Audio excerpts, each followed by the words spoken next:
Finally, I get to talk about entertainment on this channel. I am so excited. No, seriously, there's nothing to talk about from the gaming industry, but luckily there is still a movie industry that we can have a conversation around. So, Matrix 4. Wow, what a roller coaster of emotions, isn't it?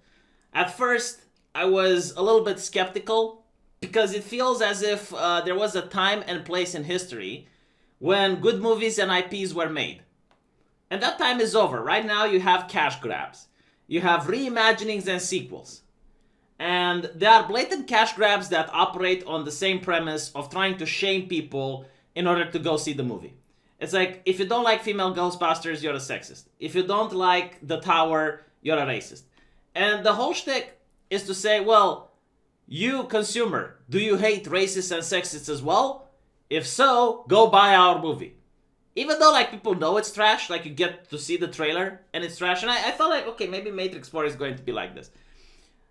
But then I understand, no, they have Keanu Reeves in it.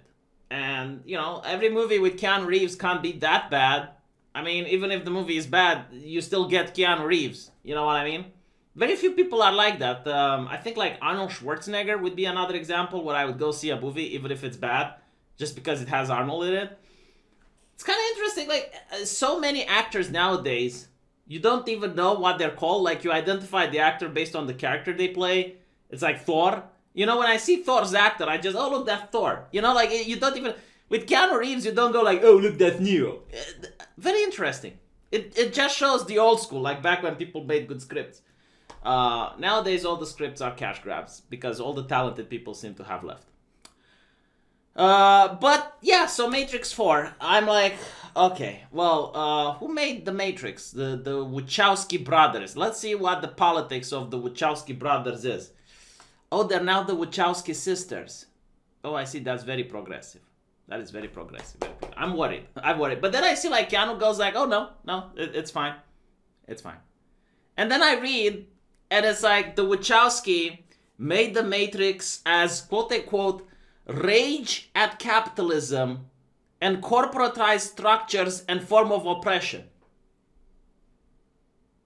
I mean, maybe, you know, like, I'm not going to contradict them. Like, they made the movie, but I'm curious if that's the message people got.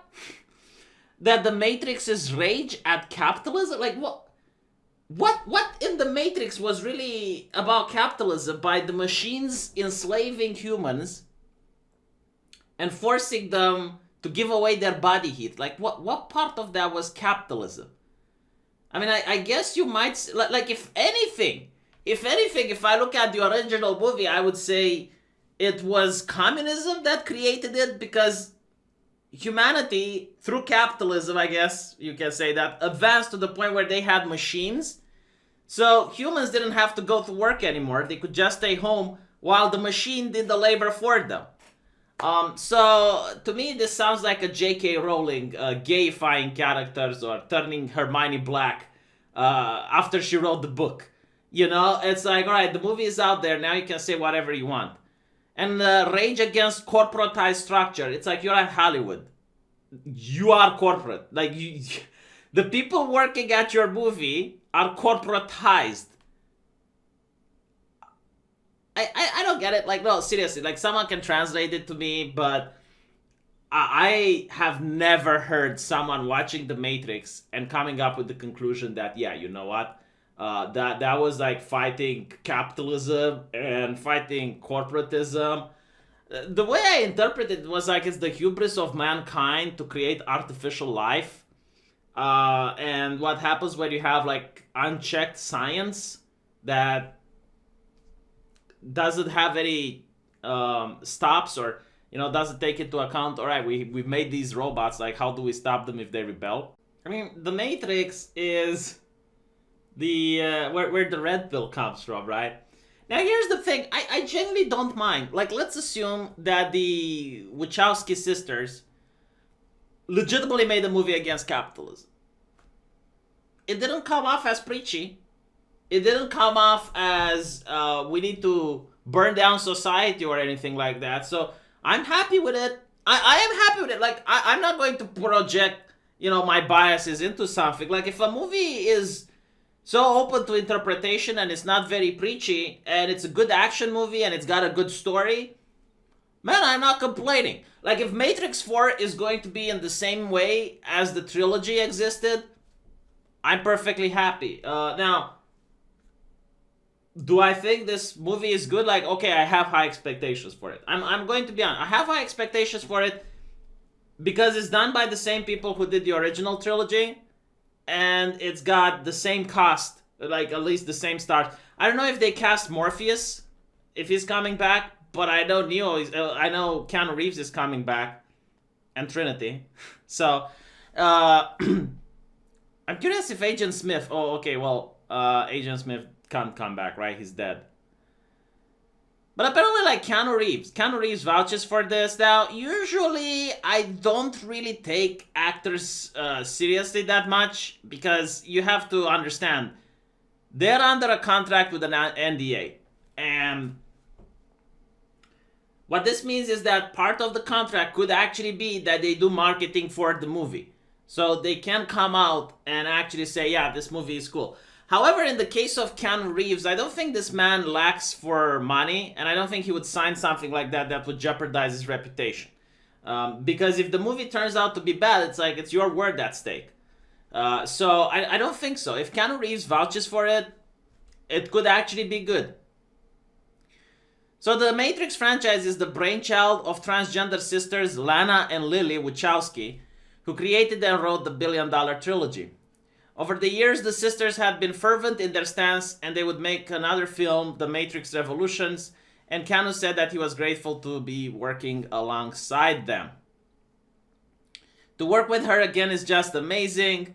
It's also been real special, and the story has, I think, some meaningful things to say, and that we can take nourishment from. Details of the plot in the fourth Matrix film have been kept under wraps, so it is unclear how Neo and Trinity will feature in the forthcoming flick. And I genuinely wonder, like, how is it going to be? Because Keanu has aged a lot since then.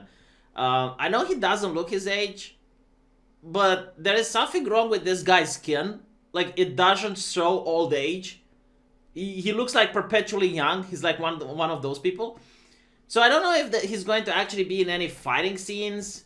That's going to be really interesting to see how they pull it off. And from what I know, like from Matrix Online, the story was that people were allowed to choose if they want to remain in the Matrix or get out. So that's going to be interesting to see how they tackle it. And people never thought that would happen. It was never on my radar at all. When it was brought to me in that way, and it was brought to me with incredible depth and all the integrity and artistry you can imagine, this is a gift. It was just very exciting. Yeah. So The Matrix 4 was forced to extend production by 8 weeks due to the virus, which shut down Hollywood and is keeping my channel dry. I don't have content for you guys. It's very difficult. I have to scrape the bottom of the barrel to find this. You should be appreciated. According to Variety, after filming kicked off in San Francisco, there was a plan to move production to Europe, but shooting never got started in Berlin, Germany because of the virus. And the movie is going to release sometime 2021, but I guess we're going to get a trailer way before that. Let's see what the people in the comments says. They should have cast the original writer of the book. I love Keanu Reeves, but he got nerfed to get credit to those thieves. I didn't know that they stole the idea from a book. The more you learn. Let's just have some decent movies with decent plots. And no unbelievable awful looking CGI. Well, you know, like part of what made Matrix great was the CGI, like the bullet theme. Like, and you got to see the bullet. That was never done before. Maybe they could use actually 3D like Avatar did in order to show some groundbreaking CGI. Like, I know a lot of people complain about CGI and they're like, oh, that's not what it makes a movie. Yeah, but Matrix really defined itself based on breaking the grounds of what CGI used to be at the time. So I expect they do the same now. I had the drink with Kay a month ago. Great guy and down to earth. Loves his work and always buys around. See you next week, Kay. No Keanu, The Matrix was amazing and should have never got past the first film. The second and third weren't a patch on the originality and pace of the first blah blah blah. So yeah, I mean, there's people really excited, and then there's people really let down. We'll see what it is. I'll keep you guys up to date, and thanks for watching.